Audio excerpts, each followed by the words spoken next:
Hello बच्चों, आप सभी को इस आईडी क्लासेस में स्वागत है।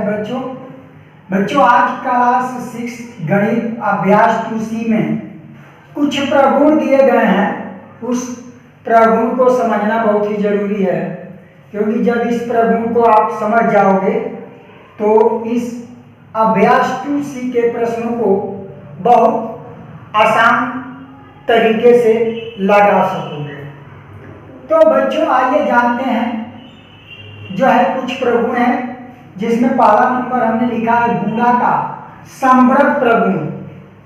तो बच्चों गुणा का समग्र प्रगुण जो है जानिए क्या होता है, आइए हम बताते हैं।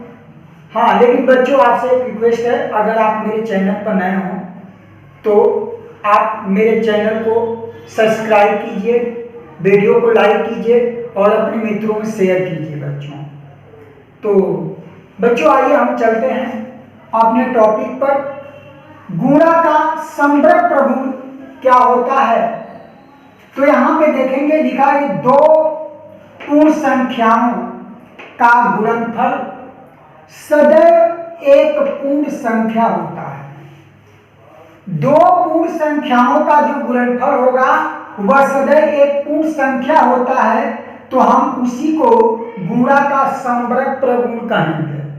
जैसे मान लीजिए 3 गुणे 4, 4 तिहाई 12, 3 भी एक पूर्ण संख्या है, 4 भी आपका एक पूर्ण संख्या है, और दोनों संख्याओं को जब आपने गुणा किया तो इसका गुणनफल 12 आया, और 12 भी एक जो है आपका पूर्ण संख्या है, तो हम इसे बोलेंगे गुणा का समग्र प्रगुण बोलेंगे।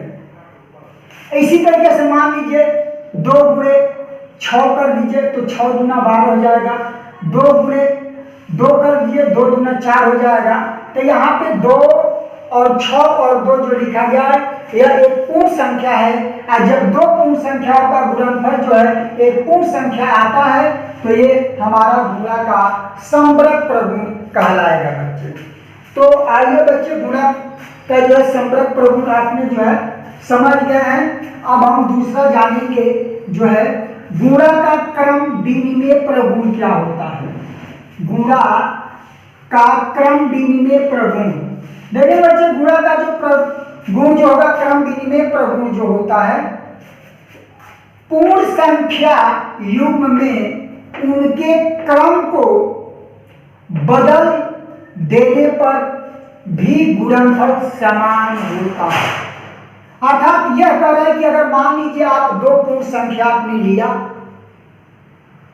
और दोनों पूर्ण संख्याओं का आपस में गुणा किए तो गुणनफल जो आ रहा है, यदि उन पूर्ण संख्याओं के क्रम को बदलकर गुणा किया जाए तो उसका भी योगफल वही आएगा, गुणनफल वही आएगा। जैसे देखेंगे बच्चे यहाँ पे 2 गुणे 3, तो 2 का गुणा अगर 3 में आप करेंगे तो 2 तिहाई 6 होगा, लेकिन यही क्रम बदल दिया जाए, 3 को 2 के पास लाया जाए और 2 को 3 के पास, यानी कि 3 को पहले 2 को बाद में किया जाए। यहाँ पे देखिए यहाँ 3 को पहले किया गया, 2 को बाद में गुणा किया गया, तो यहाँ भी 6 आ गया। तो देखेंगे इनका क्रम बदल रहा है, क्रम को आपस में क्रम बदल दिया गया, लेकिन इसके गुणनफल में कोई परिवर्तन नहीं है, दोनों गुणनफल दोनों का समान है बच्चों। तो इसको बोलते हैं क्रम विनिमय। क्रम विनिमय का मतलब होता है क्रम का आपस में चेंजिंग, अर्थात 2 गुणे 3 बराबर 6, तो यहाँ पे हो जाएगा आपका 3 गुणे 2 बराबर 6, अर्थात 2 गुणे 3 का जो गुणनफल आ रहा है वही गुणनफल 3 गुणे 2 का आ रहा है, इसीलिए ये दोनों आपस में क्या है, बराबर हैं गुणनफल में। इस वजह से इनके क्रम जो है केवल आपस में बदल गए हैं, तो इसको हम बोलते हैं गुणा का क्रम विनिमय प्रगुण कहते हैं बच्चों। तो मुझे आशा है कि बच्चे आप गुणा का जो है क्रम विनिमय प्रगुण को समझ गए होंगे। अब हम जानेंगे शून्य का गुणन प्रगुण क्या होता है। शून्य का गुणन प्रगुण देखेंगे बच्चे। यहाँ पे डिफिनेशन, इसकी परिभाषा लिखी गई है कि किसी पूर्ण संख्या और शून्य का गुणनफल सदैव शून्य होता है। देखिए इस कहने का मतलब यह है कि अगर किसी भी पूर्ण संख्या में चाहे संख्या कितनी भी बड़ी से बड़ी हो, अगर शून्य का गुणा किया जाए तो उसका गुणनफल हमेशा शून्य हो जाता है। उस संख्या का मान क्या हो जाएगा? शून्य हो जाएगा बच्चे। जैसे हम देखेंगे शून्य में शून्य का गुणा किए बच्चे तो शून्य, शून्य गुणे 2, शून्य का गुणा 2 में करेंगे तो भी बच्चे 0 आ जाएगा। 3 गुणे 0 कर दीजिए, शून्य कर दीजिए, तभी इसका गुणनफल जो है आपका शून्य आएगा। तो किसी भी संख्या मान लीजिए ये 245 है, इसमें शून्य का गुणा करेंगे तो शून्य आ जाएगा। तो इसको बोलते हैं शून्य का गुणन प्रगुण बोलते हैं। अर्थात किसी भी पूर्ण संख्या में यदि शून्य का आप गुणा करेंगे तो उसका गुणनफल सदैव शून्य आएगा, तो हम उसे कहेंगे शून्य का गुणन प्रगुण कहते हैं बच्चों। तो मुझे आशा है कि आपको जो है बच्चे शून्य का गुणन प्रगुण समझ में आ गया होगा। आइए बच्चे जो है हम जानेंगे जो है गुणन का तत्समक अवयव, गुणन का तत्समक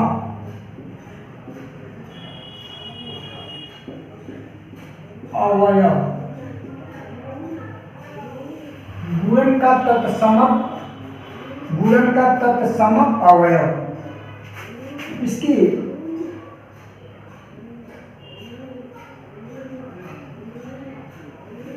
वन को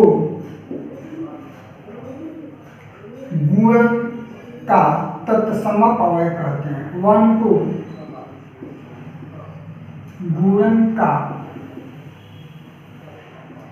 तत्समक अवयव कहते हैं। अर्थात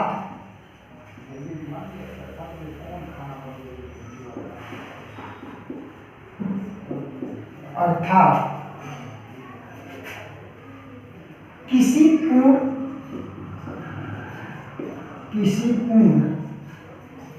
संख्या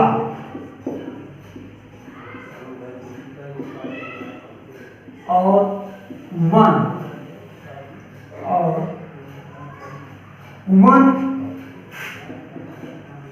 का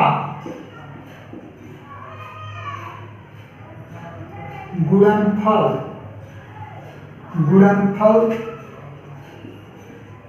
वही संख्या आती है।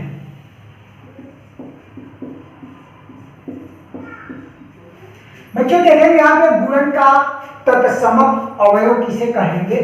यहाँ पे हमने लिखा है कि वन को गुणन का तत्समक अवयव कहेंगे, या हम ऐसे समझें कि किसी पूर्ण संख्या और एक का गुणनफल सदैव वही संख्या आती है। जैसे मान लीजिए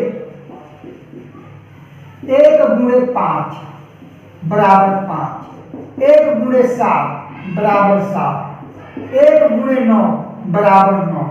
इसको यानी कि एक का गुणा किसी भी पूर्ण संख्या में किया जाता है, तो जो जिस पूर्ण संख्या में एक का हम गुणा करते हैं वही पूर्ण संख्या अर्थात वही संख्या आती है।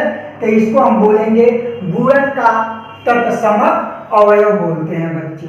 तो आप लोग जो है गुणन का तत्समक अवयव वही होता है कि किसी भी संख्या में एक का गुणा करने पर संख्या वही आती है जिस संख्या में एक का गुणा किया है।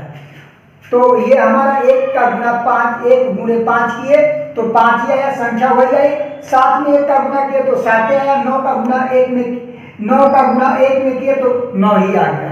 तो इस तरीके से जो है इसको बोलते हैं गुणन का तत्समक अवयव।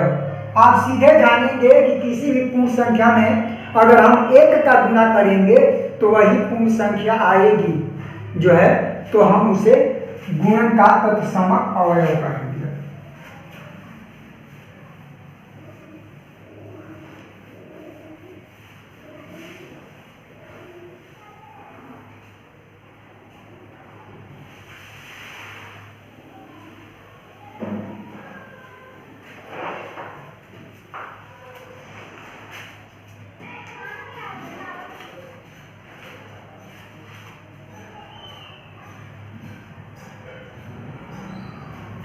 आइए बच्चे, इस अभ्यास में जो है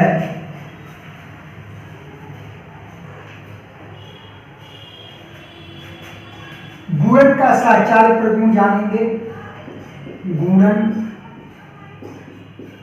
का साचार्य प्रगुण।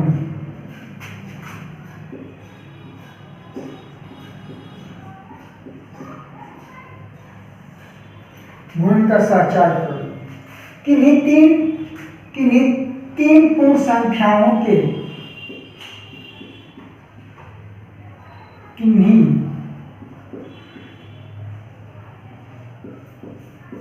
तीन पूर्ण संख्याओं के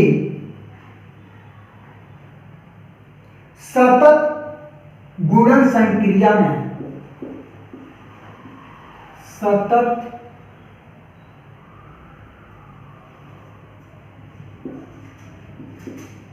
गुणन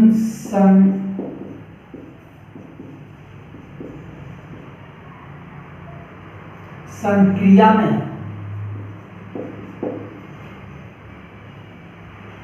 संख्याओं के क्रम को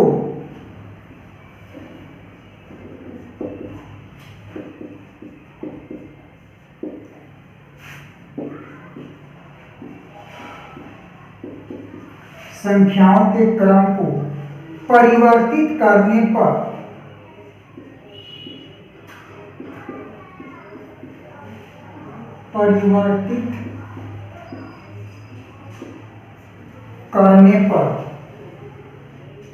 गुणनफल अपरिवर्तित रहता है। गुणनफल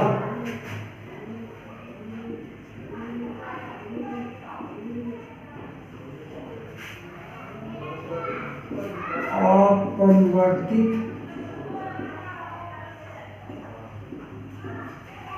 रहता है।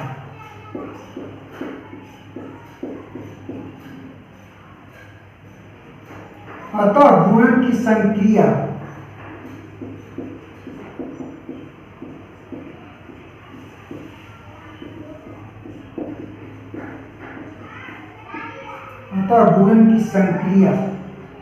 पूर्ण संख्याओं में साचार्य है। पूर्ण संख्याओं में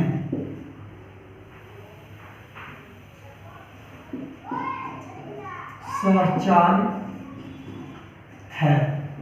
जैसे मान लीजिए हमने बच्चे तीन संख्या 2 गुणे 3 गुणे 1 बराबर 2 गुणे 3 गुणे 1, तो हो जाएंगे द्वितीय 6 गुणे 1 बराबर 6, द्वितीय 6 गुणे 1 आए हो जाएंगे 2 और गुणे 3, तो हो जाएंगे 6 का 6 बराबर 6 जो है। इसी प्रकार मान लीजिए A गुणे B गुणे C बराबर A गुणे B गुणे C।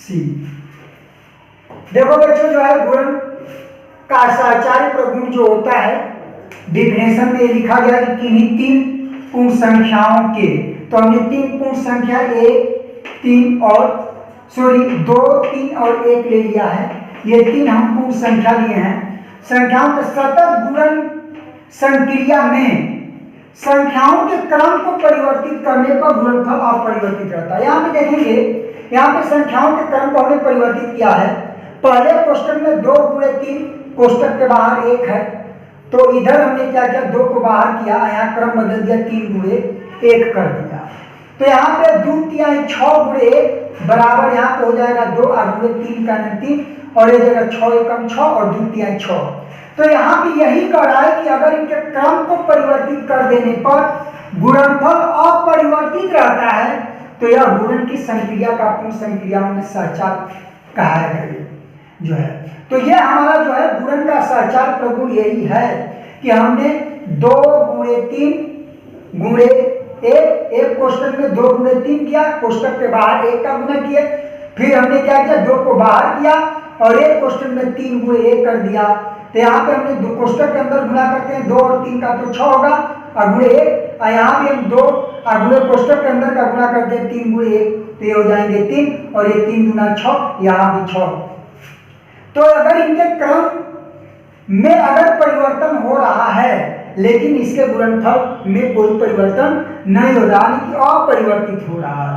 इसी तरीके से हम लेंगे, मान लीजिए 3 संख्या ए बी सी 3 संख्या हमने लिया, इसमें ए गुणे बी गुणे कोष्टक के बाहर सी है, हमने फिर कोष्टक से बाहर ए को निकाला और एक कोष्टक में बी गुणे सी कर दिया।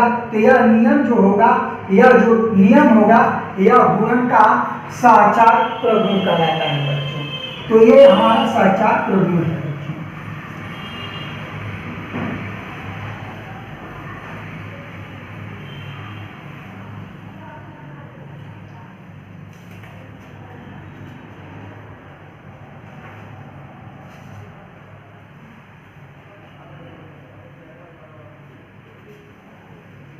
अब बच्चे यहाँ पे जो है हम गुण संक्रिया का योग पर वितरण हम जानेंगे। ये हमारा है गुणन संक्रिया, गुणन संक्रिया का योग पर वितरण। ये समझेंगे योग पर वितरण क्या है बच्चे।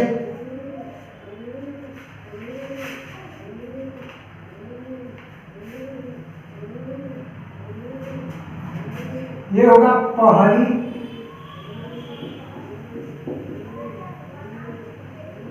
संख्या गुणे दूसरी संख्या प्लस तीसरी संख्या बराबर पहली संख्या गुणे दूसरी संख्या प्लस पहली संख्या गुणे तीसरी संख्या।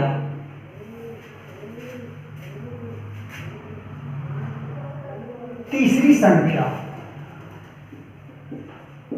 अब हम जैसे मान लीजिए 1, 2, 3, ये 3 हमने संख्या लिया है,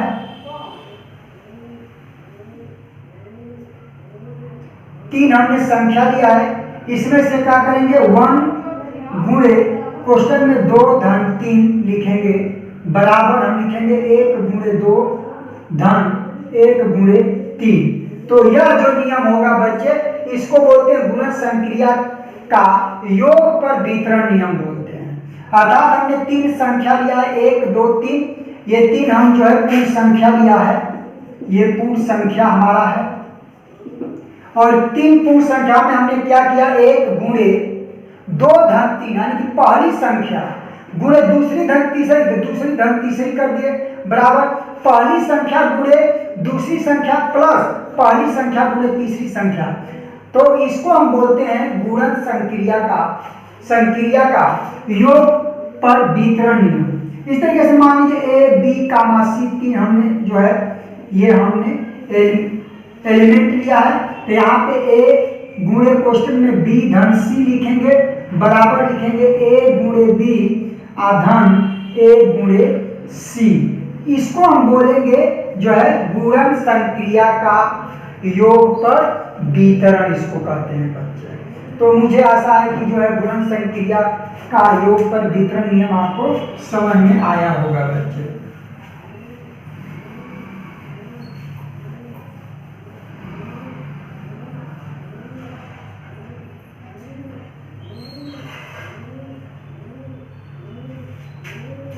अब है हमारा जो है बच्चे गुणन का घटाने पर वितरण, वह योग पर वितरण था या घटाने पर वितरण। इसमें क्या करेंगे बच्चे, मान लीजिए ए कामा बी कामा सी, ये तीन हमने एलिमेंट लिया है और इसमें से क्या करेंगे, ए गुणे क्वेश्चन में बी माइनस सी बराबर हम लिखेंगे ए गुणे बी माइनस ए गुणे सी।